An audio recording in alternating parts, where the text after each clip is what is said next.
ስማ እምነት የለሹ ንጉስ ዳኪዎስ ክርስቶስ ከኃጢአት ባርነት ነፃ ካወጣኝ ወዲህ በፍጹም ባሪያ ልታደርገኝ አትችልም። ዲያብሎስ ሆይ እግዚአብሔር ይገስጽ። እሺ እባክህ ታላቁ ቆጵርያኖስ። ታላቅ እግዚአብሔር ብቻ ነው ማለት እኔም ጭምር ታላቅ አይደለሁም እንዴ? ከላይ ባይሰጥህ ኖሮ አንተም ታላቅ አትሆንም ነበር። ስማ ቆጵርያኖስ፣ እኔ በእውነቱ እንዳንተ አይነት ሳይንስና ፍልስፍና የአስማት ጥበብ ያጠና ሰው እንዴት የአንዲት ሴትን ጥሪ ሊከተል ይችላል ብዬ እጅጉን ሳስብ ቆይቻለሁ። ንጉሥ ሆይ ቆጵርያኖስ፣ አንድ ተራ የገሊላ ናጢ እንዴት አምላክ ነው ብለህ ታምናለህ? እስኪ ንገረኝ። ይህ ታላቅ ምስጢር ነው። እግዚአብሔር በሥጋ ተገልጧል። የምታወራው ምስጢር ምን እንደሆነ ባላውቅም የአምላክ በሥጋ መገለጥ ግን ያሳስበኛል። እናም ስለዚህ ጉዳይ ነው ላናገረው የፈልገው። ምን ይመስልሃል ታዲያ? ግርማዊነቶ፣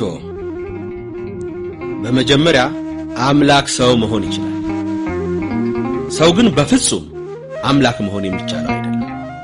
እሺ ይሁን፣ ግን አምላክ ሊሞት ይችላል እንዴ? ጌታችን የሞተው ስለኛ ነው። በሦስተኛው ቀን ግን ተነስቷል። ሞትንም ድል አድርጎታል። ሞትን? እሺ ከዛስ? ሕይወትን ሰጥቶናል። ይህን ስትል እንዴት ነው? አሁን ሞት ብፈርድብህ ሞተህ ትነሳለህ ማለት ነው?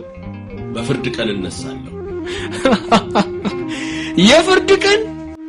ምንድነው የፍርድ ቀን እባክህ? በእርግጥም አዎ፣ በፍርድ ቀን እነሳለሁ። በጎቹን ከፍየሎች ለመለየት እውነተኛው ፈራጅ ደመና የሚመጣበት ቀን። ይሄ ሁላ የሚጠቅም ነገር የለው። ዘቦች ውሰዱትና እዛው እስር ቤት ወሩሩት።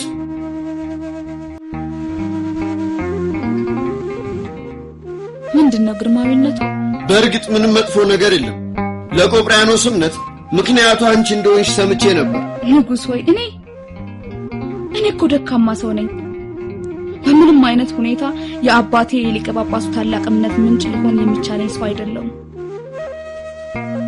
ግን አሁን አባትሽን ይቅርታ ባደርግለትና የናዝሬቱ አምላካችሁ እንድታመልኩ ብፈቅድላችሁስ? እናመሰግናለን ግርማዊ ሆይ። እንድታመሰግኝኝ አልፈልግም። እሱ ዳግም አስማተኛ እንዲሆን እንድታሳምኝልኝ ብቻ ነው ፈልገው። እንደዛ ላደርግ አልችልም።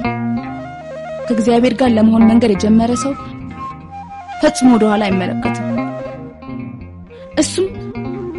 እሱም መስቀሌን ተሸክሞ የሚከተለኝ ቢኖር ወደ ኋላ አይመልከት ብሏል። መርዘኛ ምላስ ነው ያላችሁ። በሌላ መንገድ ብንሞክራቸው ሳይሻል አይቀርም። ቆጵርያኖስን አስገቡት። እሺ ጌታዬ። እስኪ ደግሞ ቆጵርያኖስ የሚለውን እናያለን። ያው ጌታዬ፣ ቆጵርያኖስ ቀርቧል። ቆጵርያኖስ፣ ስለ ዮሲና ግድ እንዳለህ አምናለሁ። አዎን ንጉሥ ሆይ። ግሩም። እንግዲያውስ ለእሷ ብለህ እኔም ማዘን ነገር ሁሉ ታደርጋለህ። አለበለዚያ ግን የኔ ባሪያ አድርጋታለሁ። መቼም ባሪያ የሚደርስበትን ነገር ታውቀዋለህ አይደለም? ስማ እምነት የለሹ ንጉስ ዳኪዎስ፣ ክርስቶስ ከኃጢአት ባርነት ነፃ ካወጣኝ ወዲህ በፍጹም ባሪያ ልታደርገኝ አትችልም።